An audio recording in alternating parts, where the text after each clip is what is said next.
Is violence the method to get what anyone wants? It is being measured, some are saying. Imagine, it would be the beginning of an armed, violent civil confrontation. Bloody, and no one would win anything. We would all lose everything.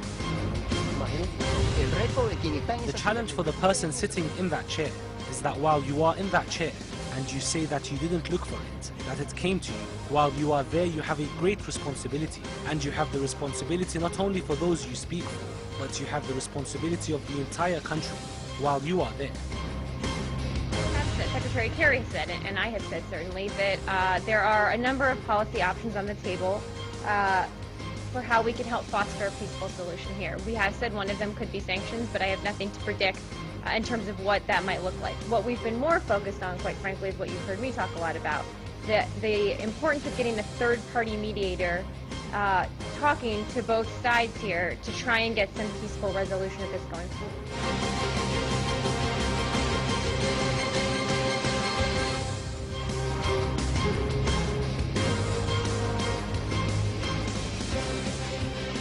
Hello and welcome to Between the Lines. I'm your host, Srdjan Preradovic. Well, Venezuela may very well have the world's largest known oil reserves, but currently the fuel is being used for Molotov cocktails. Violent anti-government protests, which claim dozens of lives, have plagued the South American country for months over high inflation, shortages of basic goods, and a high crime rate.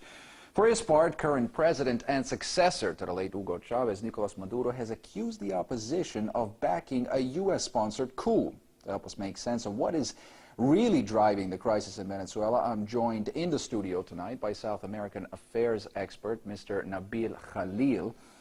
A little bit later on in the program, we are going to be joined from Spain by Jairo Lugo Ochando. He is a professor at the University of Sheffield.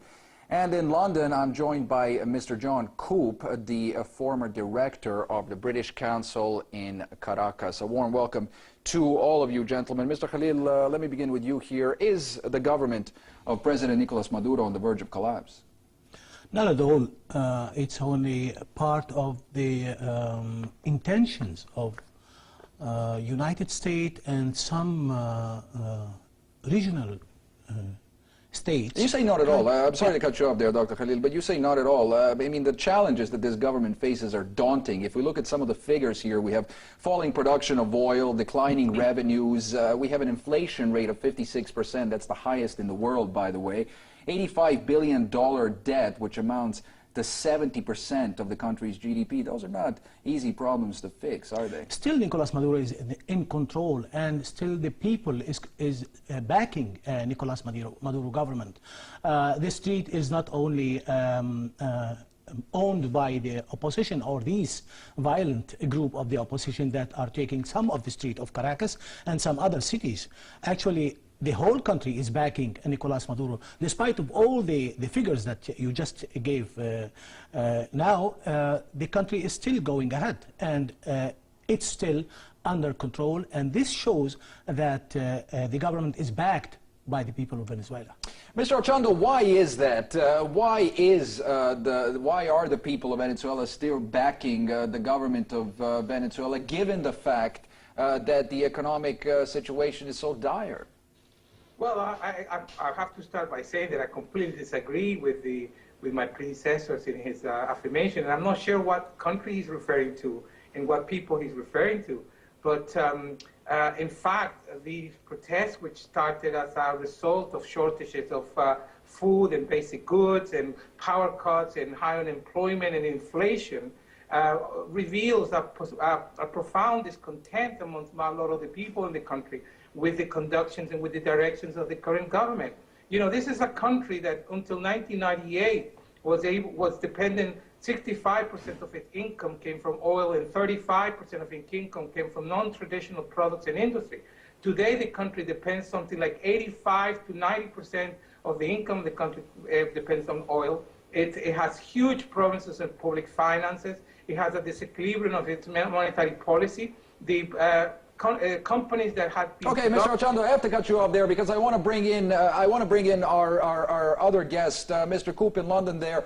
You heard some of those numbers, but is the Western media portraying the Venezuelan state, the Venezuelan economy in the wrong way? I mean, if we look at some of the broader trends, we find that Venezuela has enjoyed a pretty robust per capita economic growth and a decline in income inequality over the past decade.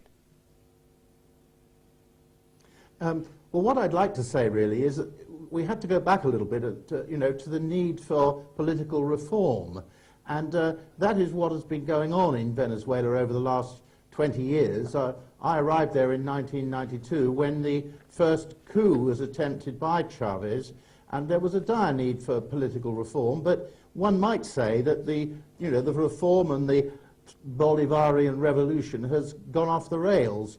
But nonetheless, I think the media is perhaps being a little unkind to Venezuela, even though there is a lot of repression and totalitarianism around. I mean, a recent article here in the London Guardian by Seamus Milne is perhaps the only one I've read recently, alleging that Venezuela's troubles are a right-wing plot. Now, I don't agree with that, but there are probably killings on both sides. And, well, there are definitely killings. There are definitely killings on both sides, Mr. Coop. We know that there's definitely killings on both sides. Dr. Khalil, I want to get your response to some of that there. Let's talk about what's really driving this protest movement. Is this about the economy, or is it something more than that? We were talking about a group of people inside the country that are agitating the street. Their benefits of the economy of the country is not enough for them. They want more and more. There have been reforms in this country, reforms that achieved the education for the most of the people of Venezuela, and this is state money, health care in the country, and other reforms that had taken the people from outside of the country to participate in the democracy, if we are talking about democracy. And democracy in this means the economy, the participation of economy in the country. They had benefits from the wealth of Venezuela, which is one of the wealthiest countries of South America. Now, if we take this in account, there are a group of people that had been taking the wealth of the country in their pockets, and now they want it back. Plus, there had been countries around. We are talking about United States and other countries that had been taking the wealth of Venezuela and making the people of Venezuela poor. We will come back to the involvement. We will come back to the involvement of the U.S. here, but I want to bring in Mr. Ochando now and get your response to some of that there. I mean, if we are talking about the backers of the opposition in Venezuela today, a lot of these guys are oligarchs that backed, for instance, the coup against Hugo Chavez in 2002.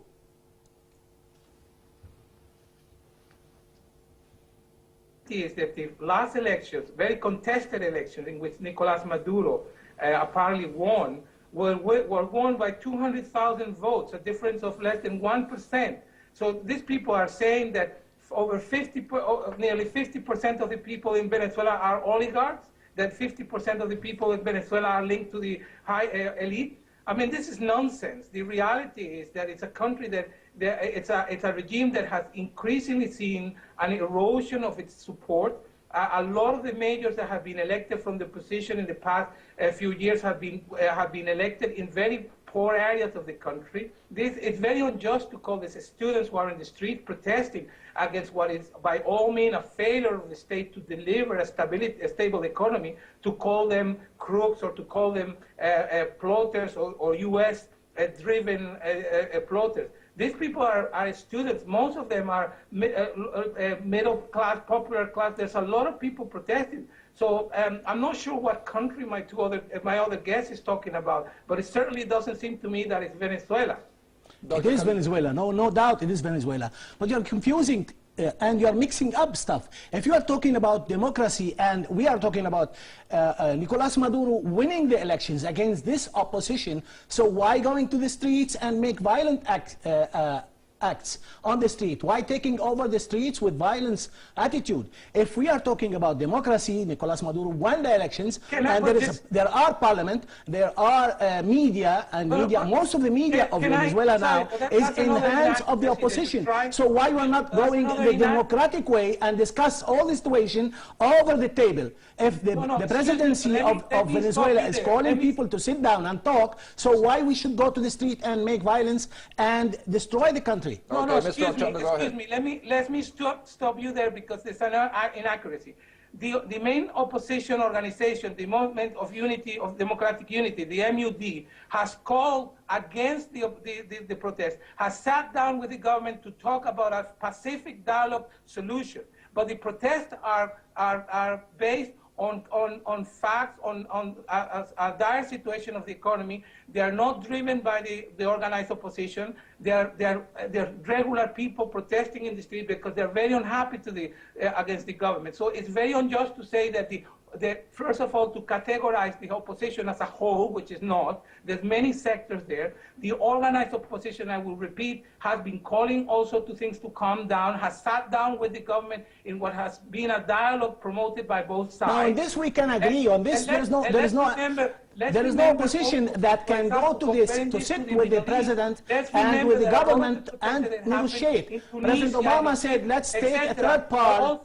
Let's take a third part like UNASUR and ask them to negotiate with both groups, and both groups should sit together. Now, what's happening today on the street? They are paying some groups to make these violent attitudes on the street, and this is what they call opposition, and this is what they call acts for the democracy. There's no democracy there. They are paying people 5,000 Bolivar, and you know that. They are paying people, each one 5,000 Bolivar, to go on the street and burn cars and economic settlement that is for the benefits of the country. Where is the democracy there? Okay. Okay. I want to jump over to London and get Mr. Koop's thoughts on some of this. You heard there, Mr. Koop. What do you think? I mean, first of all, if we just look at the democratic process in Venezuela, the current government has won elections repeatedly over the course of the last decade or so. That's true, and I think we can't do much about that. Whether or not the last election was won fairly or not is another matter. But it is a legitimate government in the eyes of the world, I think. But could I just mention that we do need a bit more toleration between both sides. And I know there have been meetings this month between Enrique Capriles and Nicolas Maduro, brokered by UNASUR, and with the papal legate involved. And I know they've broken up without agreement, but I hope that the talks will resume after Easter. Everybody's worried about the economy of Venezuela going off the rails, so talking, I think, and negotiation is the only way forward. Mr. Ochando, you talked about these protests being legitimate. Let's talk about the foreign interests of removing the current government in Caracas. Is there a foreign hand here trying to overthrow President Nicolas Maduro? Well, there's always been a foreign hand. Well, I think there are always foreign hands involved in everything to do with politics. Okay, Mr. Koop, if I can just stop you right there, because that actually, that question... Yeah, Mr. Koop, that question was directed to Mr. Ochando in Spain. We'll come back to you in a moment. Go ahead, Mr. Ochando. Well, I was just going to endorse that point of view. I mean, there's always been foreign intervention. It's no secret the United States has participated in many coups, military coups in Latin America over the decades, over the centuries. You know, that's not the case. But to say that these protests are conducted by the United States, a small elite in Washington, is to miss the point. The point is the economy is in tatters. You know, when you go to the supermarket, you don't find toilet paper, you can't brush your teeth because there's no toothbrush, or you can't buy the basic things, and there's power cuts 2 or 3 times a day. This is speculation attitude. This is the economy owner of Venezuela. These oligarchs that has the economy, 70% of the economy of Venezuela are in hands of these oligarchs. This is a speculation on food. They have the speculation on Excuse this me, food. what- Bringing food to the what- market yeah. is not an issue in South America. Excuse me, You let me know, and finish. we all Yeah, know that this is South my America, point. you can Excuse me. grow food on the street. Why What- beans can disappear if you can grow it up in your garden? This is an Listen, issue that had been what country used are you in South talking America. about? In many The of the government countries of South controls America, at the it had moment been the majority of used the in, census in, and in Soviet distribution Union of and now in that. Ukraine. Okay, in Dr. many Khalil, places. Dr. Khalil, if we could just get, go ahead, Mr. Ochando, go ahead. Your response, please. The government controls Mercal and most of the biggest distribution channels in the country. It controls absolutely 100% of access to hard currency, and it has nationalized some of the most key important industry of productions of food. And the government has proved to be completely incompetent. The main key companies of the production of milk, of cheese, which is now hands of the state, are completely broken. They're unable to satisfy the demand. The Mercal, which is the main channel of distribution of the government, has just had a rise of 35% in the prices of food in its own state-owned supermarkets. Now, Milk. what country are you talking about? You see the reality. These are the facts on the ground. The central bank in Venezuela, the BCV, at the moment has to be subsidized in some of the key industries in Venezuela, and still they're not enough to give they're not enough to provide the basic goods to the country. Okay, Ms. Chando, if I can just stop you right there. There are other realities, however, when we're talking about this government, looking at the reduction in poverty and extreme poverty over the past decade. We see some very positive figures about what this government and the government before it achieved.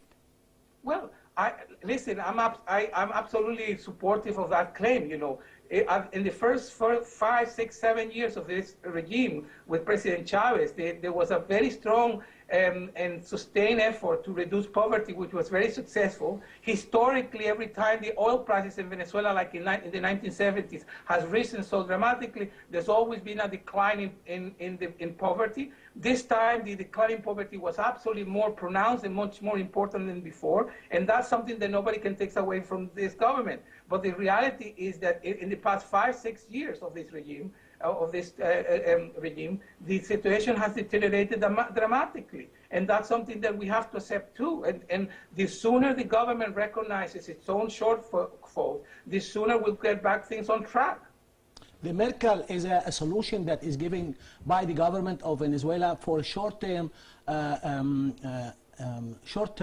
plans. Now, there are realities that have been recognized by United Nations. You cannot deny, nobody can deny, the improvement of this poverty below the red line of poverty in Venezuela had been really improved. The economy of the country had been in the board of the collapsing boards when Hugo Chavez took the power. Now in the 1 year of governing of Nicolás Maduro, the opposition is trying to take advantage of the not being Maduro very popular on the street, so they think because he went, as you said, with this margin, very small margin of popularity, they think they can overthrow them slowly, bit by bit, and by taking over the streets. This is what exactly happened behind all the figures that you are giving on the shortage of the food. Even the okay, milk let's look at industry. if we can look at some other figures, Dr. Khalil there. Mr. Koop, according to the World Bank, in 1998, the percentage of the population living in poverty was 49%. By 2012, that figure had dropped to 25.4%, while in the same period, extreme poverty had dropped from 21 to 6%. That is quite an achievement on the part of any government, wouldn't you say? It is an achievement indeed, and I fully agree with those reports. And what we have to bear in mind, however, is that a government has to know when to rein in its spending on social programs. Those advances were significant and right.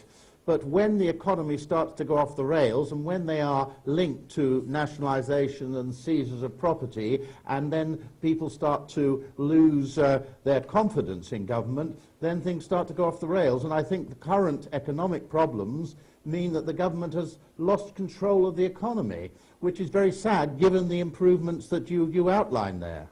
It's amazing. I don't understand this. Go ahead, if you are saying that the government is controlling the economy, they are have the monopolization and taking over the industries, and now we are saying the government is losing control of the economy. There is a kind of contradiction there. They had been talking about the control of the government over the currency. Now it might go to 70-1, and officially it's 6-1. The government is trying to leave this for the market. Even the Mercal is trying to leave the market, the food market for the people to control it. So if the government is losing control over the market system, it's not happy situation. Yet if the government is controlling, again, it's not well seen. So isn't there any contradiction? The main subject is let's get Nicolas Maduro out of the government.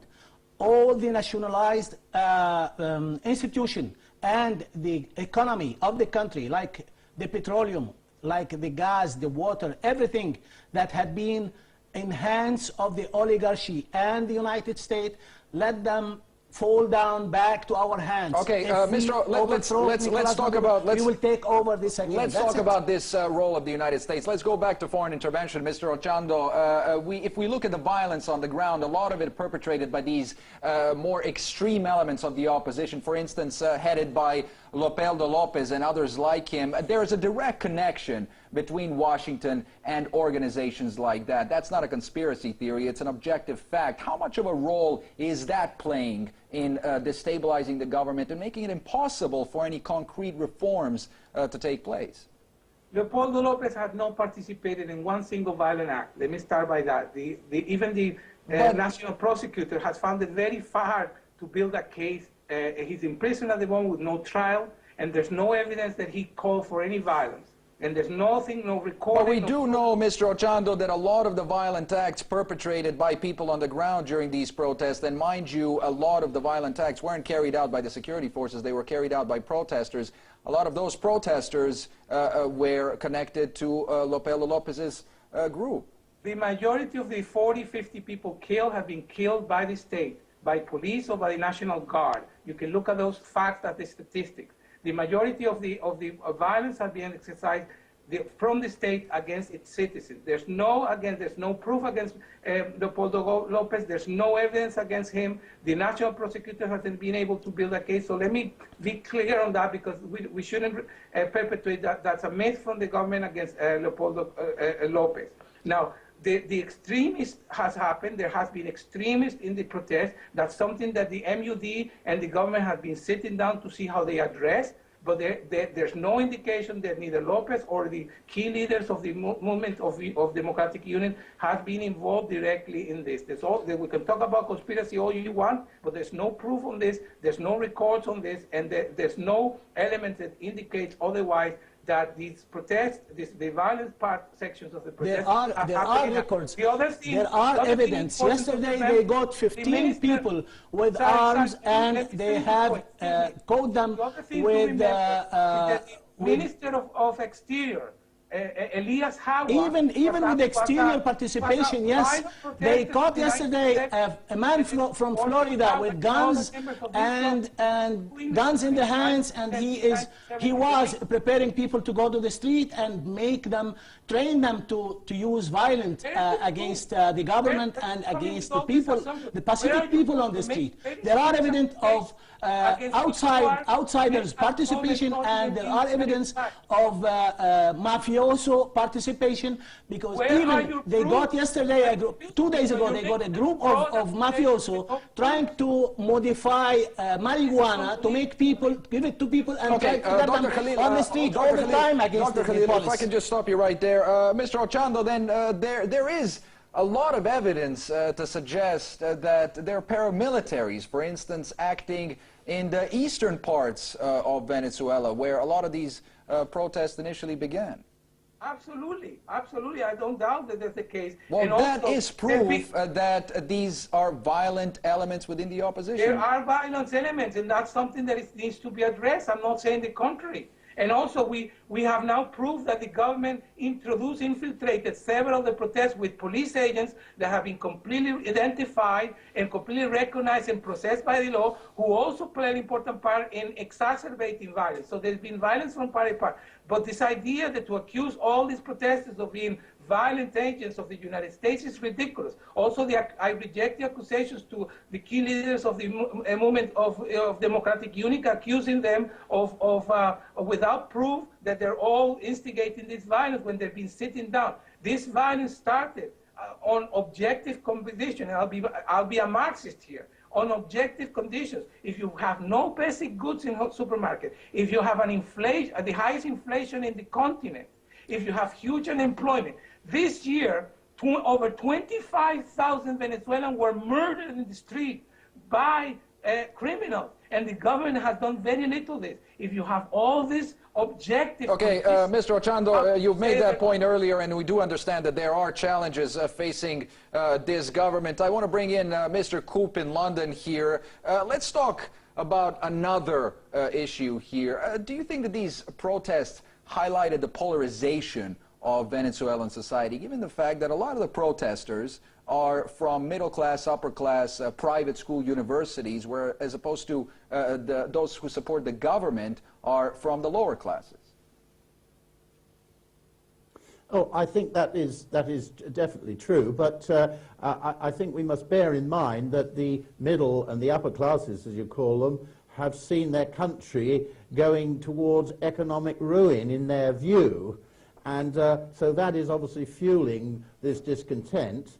And I think we must also bear in mind that in allegations of violence by the opposition, that the Venezuelan armed forces number 300,000 soldiers and airmen and naval people, and there are 600,000 in the armed reserves. So I don't think the Venezuelan government is in any danger of being overthrown by military force. Well, if we look at the coup, if we look at the military coup against Hugo Chavez in 2002, Mr. Koop, quite a few people may disagree with you there. He was actually overthrown by the military, or elements within the military who were financed by external actors. Well, I think maybe you're coming upon a new factor here about the split within the Chavista government between the two wings, those people who are in favor of Maduro and those people who probably might back Cabello, who is perhaps more extreme. And the military are more likely to tilt towards Cabello, in my view. Dr. Khalil, your thoughts on that? Is there a danger of a split here within the Chavista movement, within the Maduro's government? Perhaps, as Mr. Koop mentioned there, the Speaker of the Parliament may feel that he's entitled to more power. Maduro government is made of many movements, actually. It's not one harmonic group of politicians in the country. And this shows how democratic is this situation now. We are talking about an opposition that did not win the situation with a small little margin, yet they go to the street and they refuse to sit on the table. And when they sit on the table, like Enrique Caprices sit on the table to discuss the situation, they leave the street on fire. So we are talking about manipulation of the situation of Venezuela. Even if we say that the government of Nicolas Maduro has this discussion, internal discussion about the economy, like yes, they are trying to improve the economy. There had been initiative yesterday or 2 days ago by Nicolas Maduro, had been 3 initiatives of economic improvement of the country, improving the industry, improving the national production, and facing the disqualified economy of this situation on the country. Yes, there had been, and there might be a difference of opinion in the country. Yet, this is a solid party every group of this party knows their interest in staying on the country and fighting for the benefits and the solid, future. let's not forget a solidly democratically elected entity there. Mr. Ochando, I believe that it was former U.S. President Jimmy Carter who called the Venezuelan democratic process the best in the world. What do you make of that? Well, the country has had a very long democratic tradition since 1958, and people tend to criticize the previous regime of the so-called Fourth Republic. But let me remind you that Chavez was elected in the previous regime. So our democratic credentials go for a long time, for a long time, since 1958, since we gained democracy from our last dictatorships of 1958 against Perez Jimenez. So we have had a long-standing tradition of democracy in Venezuela, which progressively has been getting better. The problem that we have now is a government that increasingly more has centralized power in the executive, where there's no clear separation between the judicial and the legislative powers, in which the president tells somebody to go to prison, and immediately the prosecutor sends that person to prison without any trial. So what we're seeing at the moment is, in fact, going backwards in that regard. Democracy is not only about voting. Democracy is about the institutions that allow transparencies and that equal the playing field for citizens and the state. And that's what we're seeing problems in Venezuela in the past few years. Democracy is about economy as well. Democracy is about distributing the wealth of the country among all the people, and most of the people of Venezuela. Before Hugo Chavez and before Nicolás Maduro government, only a handful of people used to control most of the economy of the country, and that was the crisis of February 89. Now we are talking about people who had their rights to have their wealth and economy improved, and this is not only benefit of those who had been controlling the economy of the country. Democracy is distributing the economy among most of the people of the country, and this is what's happening today in Venezuela, and that is what doesn't like many and some of the group who are in control of the economy of the country. Mr. Ochando, you can't deny that fact. I mean, there is a lot of oligarchs in the country who are very, very upset with the policies that were imposed by the government of Hugo Chavez and currently by Nicolás Maduro, who do not want to see the distribution of wealth. Absolutely right. I won't deny that. It's just we change one group of oligarchs for another group of oligarchs. Well, how can you then deny the fact that this movement, or this protest movement, as you call it, is not being driven by a lot of these very wealthy individuals in the country who do not want to see this government remain in power? There's not necessarily a link. Let me explain to you. I just said to you that we change a group of oligarchs for another group of oligarchs. Let me remind you from some facts of our history that Mr. Khalid seems to ignore. See, between 1958 and 1980, Venezuela had the largest expansion of access to higher education in the whole Latin America. Between 1958 and 1980, Venezuela had also the biggest growth, the biggest reduction in poverty. It took illiteracy from nearly 30% of people who knew how to write and read by the 1950s to almost 90% by the 1980s. So we did have a period of time in democracy, in the first part of our democratic period, in which we were very effective. And of course, we had a problem, a huge problem of social distribution equality. Like most countries in Latin America, it's the most unequal region. It's something that we have to address by process of taxation, by process of nationalization. These are historical facts. Let me give you an actual facts. Now Venezuela stand among one of the first countries of South America that beat the poverty of the country, of South America. Now Venezuela stand among the first countries in education of South America. Now Venezuela stand among the first country with the health care. Now Venezuela is... That has been the case since 1958. Venezuela was the first country in Venezuela who had universal 100% access to water and electricity. And what happened in 1989? What we see in February 89? No, you're talking about facts. That was the collapse of neoliberalism in South America and in Venezuela. And that's what South America is trying now. And North America is trying to bring Venezuela back to liberalism, neoliberalism, that had been failed in South America and in Venezuela as much. Listen, the fact here is that since January 2014 and April 2014, the salary of the minimum salary of Venezuela went from $450 a month went to $59 a month, according to the official current exchange, with the devaluation by the country. In a country in which 90% of the things that you buy, food basics, are imported, you now have a loss of over a huge loss in acquisition power of the individuals. That is the reality. We can talk about here, but these are the facts. You know, these reality are not the United Nations.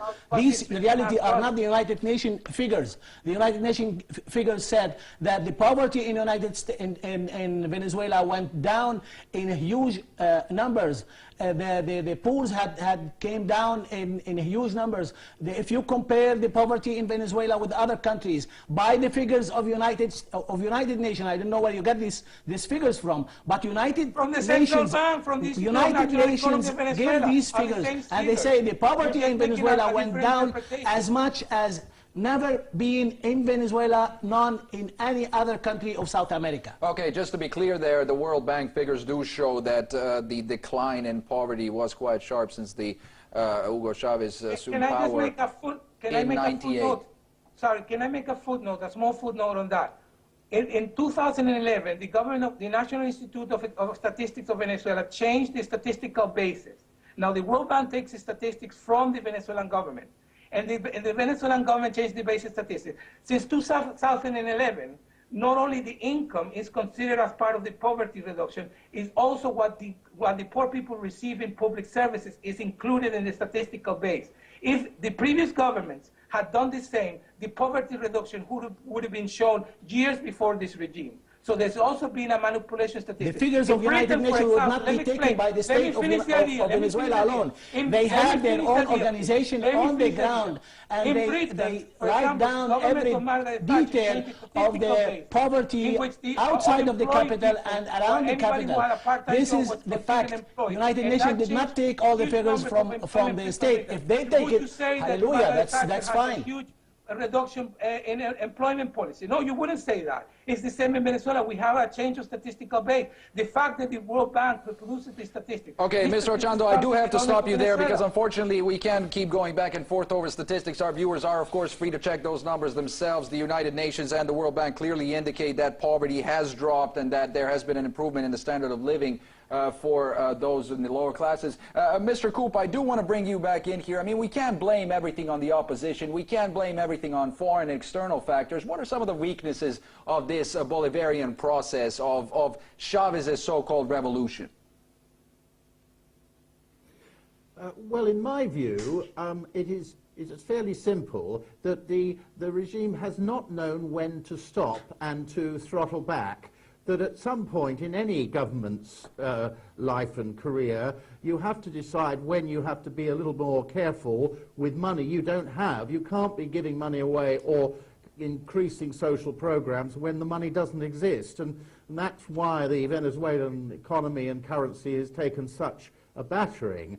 So it's really a matter of balance. And the big question facing Venezuela is, what are they, the government, going to do about it in order to bring the opposition into the process of discussions and negotiations in a real way? Because meanwhile, the Venezuelan image, the Venezuelan reputation globally, apart from amongst a small group of nations that support it, is going downhill. And that is affecting the bond markets, and it's affecting the economy and the ability of Venezuela to pay its debts in the future. I'm sure that Brazil must be getting a bit nervous about the money that Venezuela owes it, and maybe the Chinese too. Dr. Khalid, that's a very good point. I mean, Venezuela is allocating way too much money for the poor and for certain programs. We have oil production down. Where is that money going to come from? Well, this is what the government, the Bolivarian government, is about: giving the poor money. Giving the poor money that isn't there. I mean, there is money there. I mean, the government the petroleum of the country, the resources of the country Yeah, aren't but oil there. production is dropping. We have numbers that show that it isn't as profitable as it once was. It's becoming extremely difficult for the government in Venezuela to finance some of these social programs that Hugo Chavez has done over the past few years. Venezuela is one of the richest countries of the world. There are resources in Venezuela that you cannot, that really we couldn't imagine before.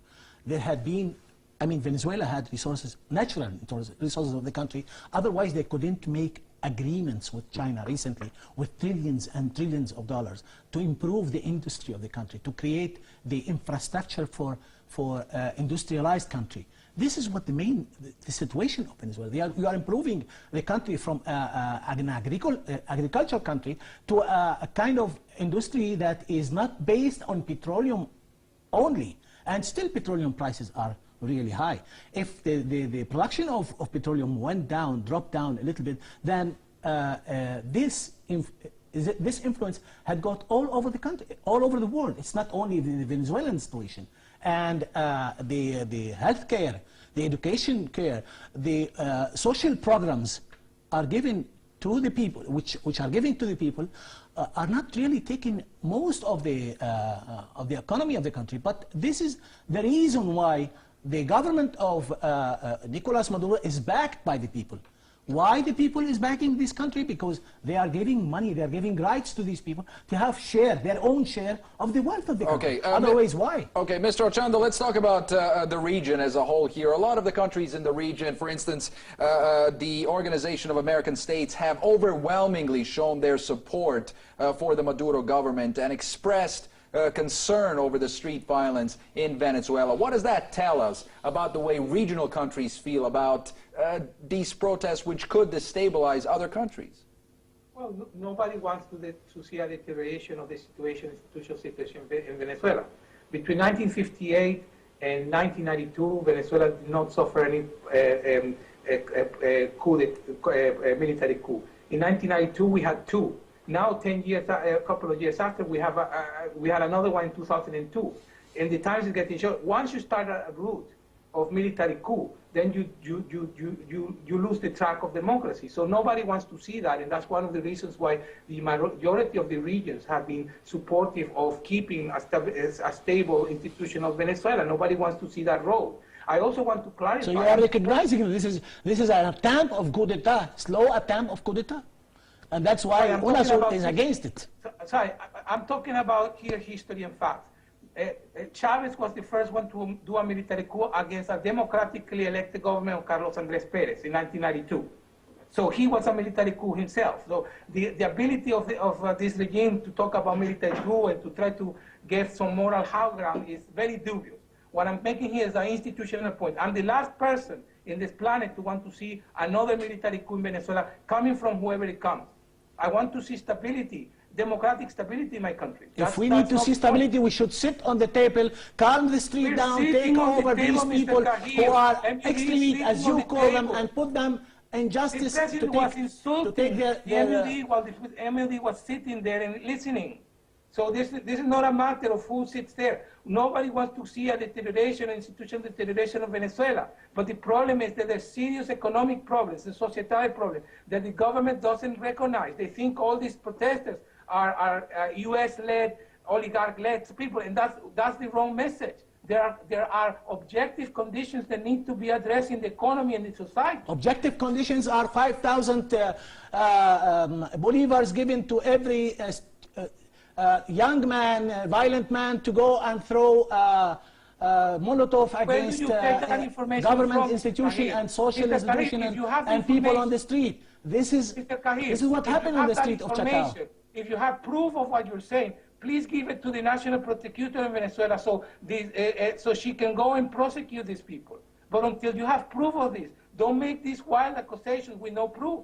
Because you don't have any they are proof. They got 15 people on this situation 2 days ago. 15 persons from the street of Chacao, and there are more attempts to get more group of people taking the money from jail of that. The only people in jail are the students they caught in the streets, young people sometimes under 18. There's no proof of this, Mr. Cahill. Don't make this type of wild accusations if you don't have any proof. There are proof. The justice is taking over the streets. Okay, there have been cases where the government has claimed that protesters are being supported by foreign elements. Mr. Koop, going back to talking about the region as a whole, how concerned do you think countries are about what's going on in Venezuela at the moment, and how damaging could that be for Latin American countries? Well, I think it could be quite damaging, and I think their concerns must revolve around the idea that the Venezuelan government must make a much bigger effort to talk seriously to the opposition and bring them into the process. Without that, disaster looms. That is certain. They must do this, and they must also start squaring the Catholic Church, because its recent outpouring accusing the government of totalitarianism and brutal repression is also extremely damaging. So the church must be squared, the opposition must be brought into the process, and foreign governments must help even to a greater degree in this negotiation process. So far it's been a bit lukewarm, to tell you the truth. I think that foreign governments, particularly Latin American ones, need to do more, and perhaps the United Nations needs to do more. UNASUR doesn't seem to have the stomach for it. Okay, gentlemen, final thoughts. Dr. Khalil, let's talk about the U.S. here. Are they likely to play a more constructive role down the road? There are difficulties in the United States to get together about what's happening in Venezuela. A big group of politicians in the United States want a hard hand on what's happening in Venezuela, and they want bigger participation on helping these groups and supporting them. And the money that is coming in, there are investigations to know where these money that comes in and where these arms that comes in comes from, actually. And we have seen United States intervention in many of the South American countries and in United States as much. So this had to stop, first of all, and then the attitude of United States toward Venezuela and UNASUR had to be more supportive of the institution and the legality of these countries, and they have to be more supportive to the opposition that claim to have intention for the dialogue of the country. Yes, the church has to come, and the church has to participate as much as the student in order to stop this violence on the street and bring the country back to the country. Okay, on that note, I am afraid that we have run out of time for this week's edition of the program. I would, of course, like to thank all of my guests here in the studio. We have American Affairs expert Dr. Nabil Khalil from Spain, Jairo Lujo Ochando. He's a professor at the University of Sheffield, and of course in London, Mr. John Koop, the former director of the British Consulate in Caracas. And thank you very much for watching this week. Don't forget, we're going to be on at the same time next week. For now, goodbye. Is violence the method to get what anyone wants? It is being measured.